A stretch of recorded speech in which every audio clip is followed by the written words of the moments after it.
Alright, Filipino reaction. Okay, reaction video na naman tayo mga kaibigan dito sa celebrity na nangyayari sa Pilipinas ngayon. Na eto na nga, celebrity news muna tayo. Nora Aunor, pumanaw na sa edad na 71 na talaga naman nagtitrending ngayon. Ito na. Isang malungkot na balita ang gumimbal ngayong gabi sa mundo ng showbiz sapagkat sa kasamaang palad ay pumanaw na ang actress na si Nora Aunor na isa rin sa itinuturing na national artist ng Pilipinas at nag-iisang superstar ng Pilipinas. Pumanaw si Nora Aunor sa edad na 71 taong gulang ngayong gabi, Abril 16, 2025. Ayon sa ulat, isinugod sa The Medical City Hospital si Nora Aunor sa may Pasig City, subalit doon na siya binawian ng buhay. Kinumpirma ito ng mismong anak ni Nora Aunor, ang aktor na si Ian De Leon.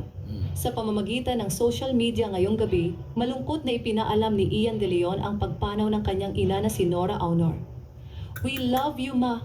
Alam ng Diyos kung gaano ka namin kamahal. Pahinga ka na po, ma. Nandito ka lang sa puso at isipan namin." Nag-post din si Ogie Diaz sa kanyang Instagram story kung saan nagpaabot ito ng kanyang pakikiramay. Ang aming taos-pusong pakikiramay sa mga naulila at maging sa movie industry ni Ate Guy, Miss Nora Aunor.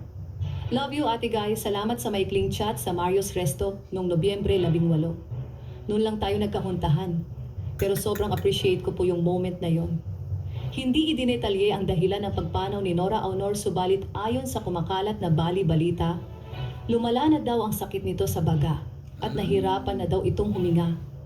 Matatandaan na noong taong 2022, lumabas ang balitang may sakit sa baga si Nora Aunor at hirap na itong huminga kaya lagi na lamang itong naka-oxygen.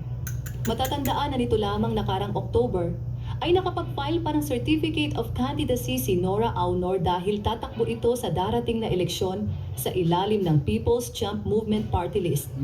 Subalit, umatras ito dahil sa lumalalang kondisyon ng kanyang kalusugan. Labis naman daw na ikinalulungkot ni Lotlot De Leon ang pagkamatay ng kanyang ina na si Nora Aunor. Dahil nito lamang nakaraang araw ay pumanaw din ang kanyang mother-in-law na si Pilita Corrales. Hindi pa daw siya nakaka-recover sa pagpanaw ng kanyang mamita na si Pilita Corrales. Heto at sumunod naman daw agad pumanaw ang kanyang ina na si Nora Aunor.